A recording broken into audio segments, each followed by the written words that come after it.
Ya, pemirsa, terima kasih Anda masih bergabung bersama kami. Kemenko Marves menargetkan pembebasan bea masuk dan pajak pertambahan nilai untuk bahan baku impor baterai litium bisa diimplementasikan pada tahun 2023 mendatang. Pembebasan tersebut diharapkan mampu mendorong daya saing industri baterai serta kendaraan listrik di dalam negeri. Kementerian Koordinator Bidang Kemaritiman dan Investasi Kemenko berencana membebaskan bea masuk dan pajak pertambahan nilai untuk bahan baku impor baterai litium. Kemenko Marves menargetkan peraturan terkait hal tersebut sudah dapat diimplementasikan pada 2023 mendatang. Menurut Deputi Bidang Investasi dan Pertambangan Kemenko Marves Septian Haryo Seto seperti dikutip media, kementerian yang dipimpin Luhut Binsar Panjaitan ini masih membahas secara rinci terkait dengan usulan penghapusan pungutan itu dengan otoritas fiskal saat ini. Dengan adanya pembebasan tersebut, maka pungutan untuk produksi prekursor serta pembuatan nikel sulfat akan diberlakukan sebesar 0%. Seto mengatakan rencana pembebasan bea masuk dan PPN itu menjadi bagian dari usulan Kemenko Marves untuk meningkatkan daya saing industri baterai serta kendaraan listrik di dalam negeri. Dan jika nanti terdapat bahan baku kimia yang belum bisa diproduksi atau produksinya belum mencukupi, maka Kemenko Marves mengusulkan bea masuk atau PPN sebesar 0%. Kebijakan pembebasan bea masuk dan PPN itu menjadi krusial untuk menambal sejumlah bahan baku yang tidak ada di dalam negeri. Selain dari sisi hulu, kebijakan tersebut juga akan berdampak positif bagi industri hilir baterai kendaraan listrik. Berbagai sumber IDX Channel.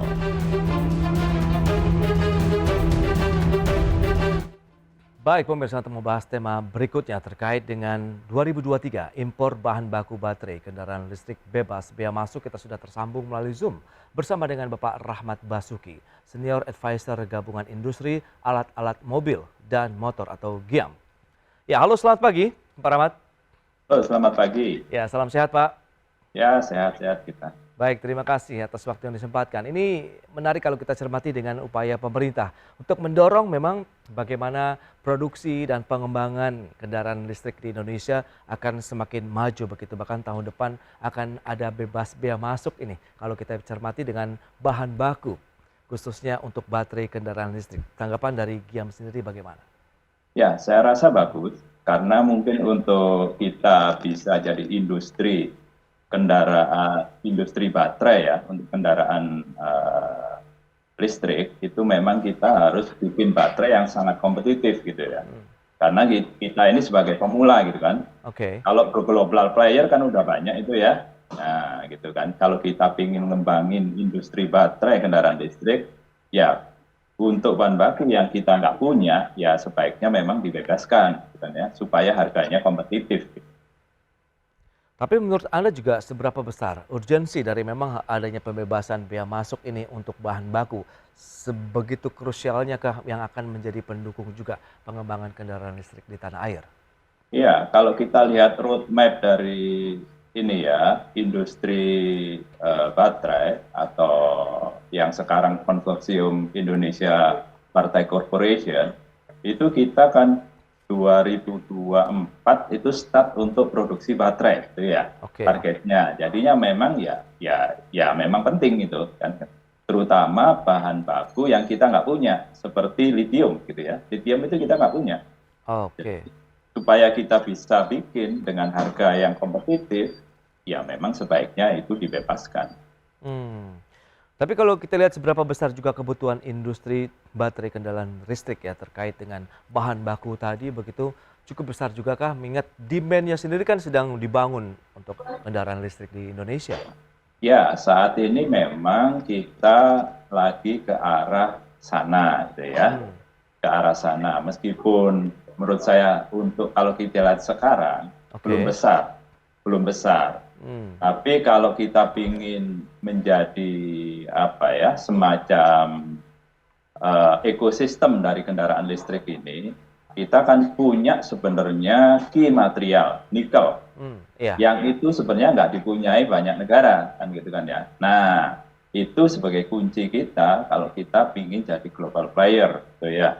Meskipun sekarang demand-nya nggak besar, tapi kan kalau kita lihat ya, di ASEAN aja, di ASEAN, Thailand kan ngotot banget untuk bangun kendaraan listriknya. Dan kebetulan Thailand saat ini banyak memberikan insentif untuk hasil akhirnya ya, kendaraan listriknya gitu kan, supaya pasarnya besar gitu kan ya. Dan itu yang memang harus kita harus mulai ancang-ancang mulai sekarang. Kalau kita ingin jadi global player baterai kendaraan listrik.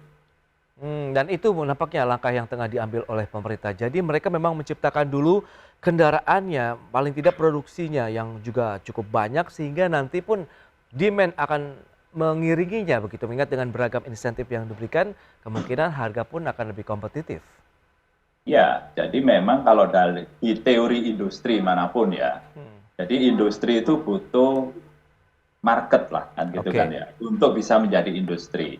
Makanya sekarang ini yang dibesarin pasarnya dulu gitu kan ya. Nah, pasarnya dulu, begitu kita pasarnya gede, kita harus siap-siap untuk masuk baterainya. Kenapa kita baterai? Karena baterai ini krusial. Jadi kalau dalam sistem kendaraan, baterai ini ibaratnya kayak mesinnya lah gitu kan ya. Iya.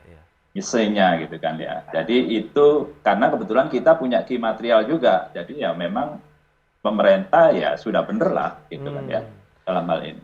Ya berarti paling tidak importasi untuk bahan bakunya tidak seluruhan untuk proses pembuatan baterai listrik karena sebagian kita sudah memiliki begitu ya Pak? Ya betul. Oke, nah kalau kita bicara mengenai negara-negara mana saja sih yang akan kita importasi begitu terkait dengan bahan baku untuk pembuatan baterai listrik ini yang memang menjadi krusial yang Anda katakan menjadi jantungnya dari kendaraan listrik di masa depan. Ya, kalau kita lihat sekarang itu kan kebanyakan Asia Timur ya. Nah, jadi seperti Cina itu kan sebenarnya kaya litium gitu ya. Di samping itu dia juga memproduksi untuk menjadi litium tadi, untuk baterai tadi. Sebenarnya kalau raw material, kita bicara raw material litium, itu hanya beberapa negara aja yang punya. Cina, Australia, South Africa, sama Amerika Latin ya. Salah satunya Chili gitu kan.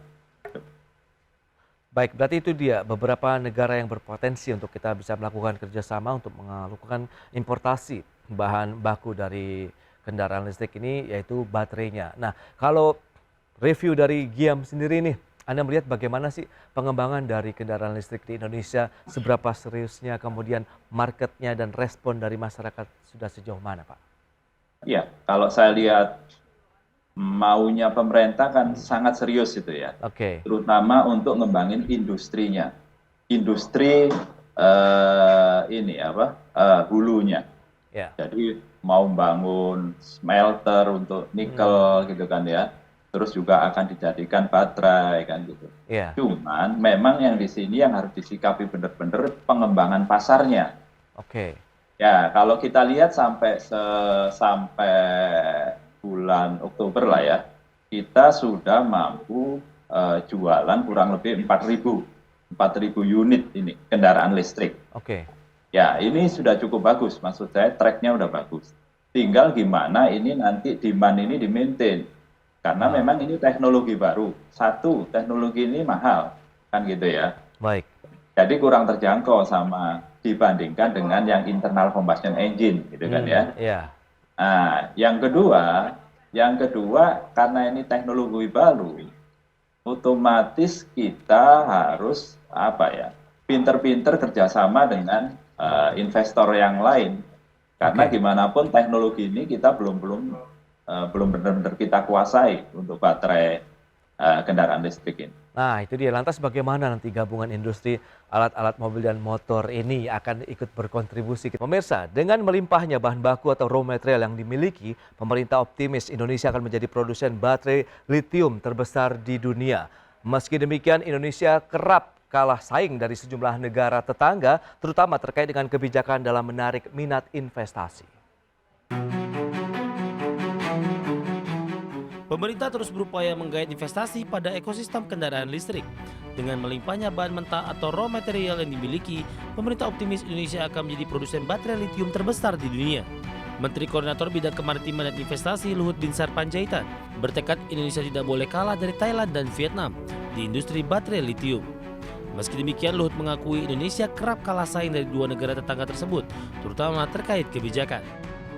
Untuk mengimplementasikan industri baterai litium tersebut, pemerintah telah membangun ekosistem yang menjadi penopang industri ini.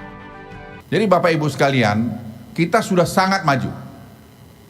Tidak boleh Thailand ataupun Vietnam menang dari kita. Karena mereka tidak punya raw material. Kita punya raw material. Tapi kebijakan kadang-kadang kita masih kalah. Pemerintah menargetkan pada kuartal 3 tahun 2024, Indonesia sudah mulai memproduksi baterai litium. Jakarta, Tim Liputan, Adex Channel. Ya, kita akan lanjutkan kembali perbincangan bersama dengan Bapak Rahmat Basuki, Senior Advisor Gabungan Industri Alat-Alat Mobil dan Motor atau GIAM.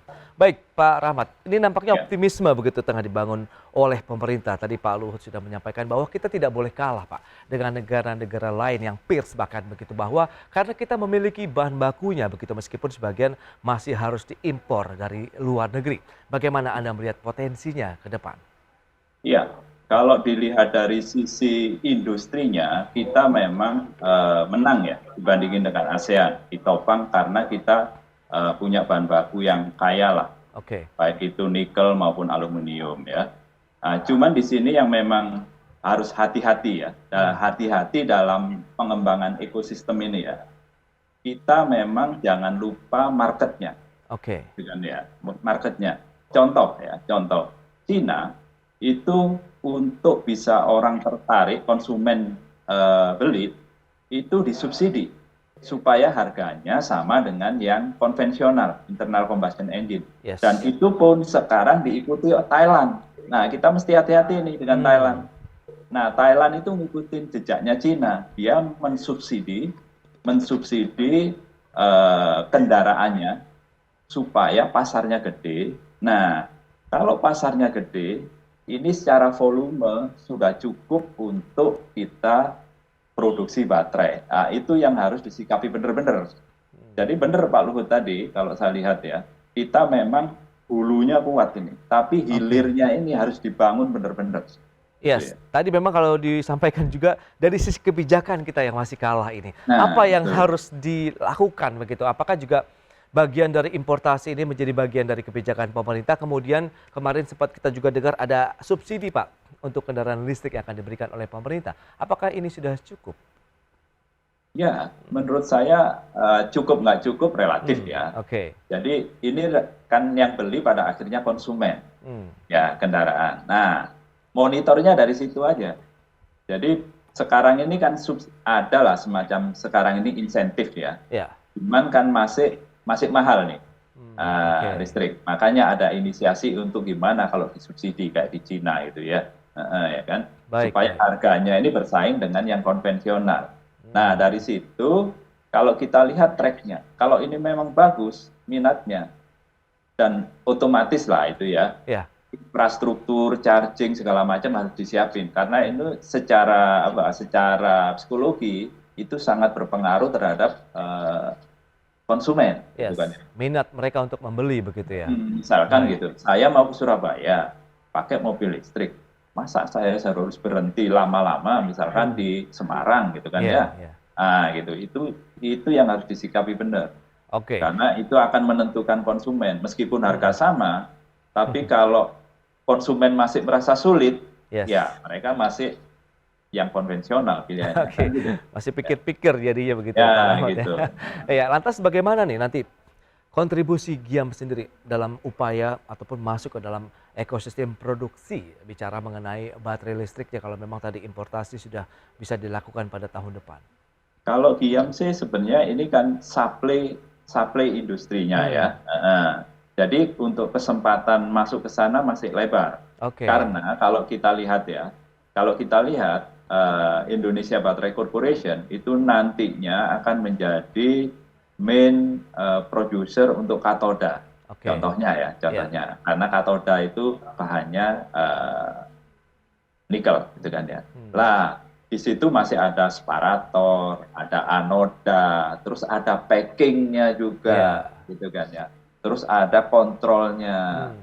integratornya, dan di situ mungkin dia bisa berkontribusi lah. Asal seperti tadi, ya. Jadi secara bisnis masuk gitu kan. Karena ini kan butuh investasi yang pasti Oke. kan ya. Nanti once pada satu titik Pak, teman-teman dari Ya. GIAM sendiri siap tidak Pak Rahmat? Kalau menurut saya kalau secara volume cukup pasti siap. Secara Oke. ya. Berarti memang yang dibutuhkan investasi untuk peralatan produksi, kemudian SDM-nya kah atau bagaimana Pak? Iya, SDM itu otomatis ya. Karena sebenarnya kalau kita lihat industri kita itu kebanyakan kan juga joint venture dengan industri di luar gitu kan ya. Oke. Jadi secara human resource, secara teknologi itu nggak terlalu berat lah buat kita. Yang paling berat itu kan sebenarnya gini, kita invest di sini, kira-kira sustain nggak ini kan? Oke. Nah, Iya. itu. Ya, itu Ya, yang paling Iya, itu memang selalu biasa. dipikirkan oleh pelaku usaha lah ya Pak. ya itu. Oke, keberlanjutannya. Nah, Ya. tapi Anda melihat dengan konsistensi kebijakan pemerintah, niat pemerintah untuk mengembangkan kendaraan listrik ke depan di Indonesia begitu, bagaimana? Ya, saya lihat itu satu opportunity ya. Oke. Menurut saya mau nggak mau. Karena Oke. memang kita itu kan sekarang itu masalah CO2 ya, global warming ini kan jadi Ya. masalah utama lah ya. Baik. Jadi mau nggak mau secara teknologi akan ke sana. Cuman seberapa cepat kan gitu kan ya. Yes. Nah, ini pemerintah kan pinginnya cepat bersaing dengan negara sekitarnya kan Yes, gitu kan. betul. Jangan sampai kita kalah lagi yang konvensional dengan Thailand kan gitu. Nah, GIAM bisa masuk di sana juga ikut menjadi akselerator misalnya. Ya kalau sebenarnya gini, kalau di dalam lingkungan bisnis kendaraan otomotif ya gitu kan, bisa-bisa aja GIAM ini menjadi satu trigger gitu ya, satu Oke. trigger. Ya tadi asal demand-nya ada aja. Gitu kan. Ya, jadi ya. Jadi demand ini memang kalau kita gini, kalau kita dalam negeri nggak cukup, mesti cari cara gimananya ekspor. Oke. Nah, itu yang juga harus dicari opportunity sama pemerintah, gitu kan ya. Oke, itu dia berarti memang perlu masih ada pendampingan ataupun dukungan dari pemerintah ya untuk pengembangan Ya, industri pasti. listrik khususnya dari pelaku usaha sehingga mereka juga benar-benar bisa berkontribusi dan yakin bahwa ini juga ada keberlanjutannya ke depan begitu ya. Betul, Baik, betul. Pak Rahmat terima kasih banyak ini atas waktu dan sharing yang Anda berikan untuk pemirsa pada hari ini. Selamat melanjutkan aktivitas Anda kembali. Salam sehat, Pak Rahmat. Ya, selamat siang. Baik pemirsa, 1 jam sudah saya menemani Anda dalam Market Review. Saya Prasetyo Wibowo, beserta kerabat kerja yang bertugas undur diri. Terima kasih dan sampai jumpa.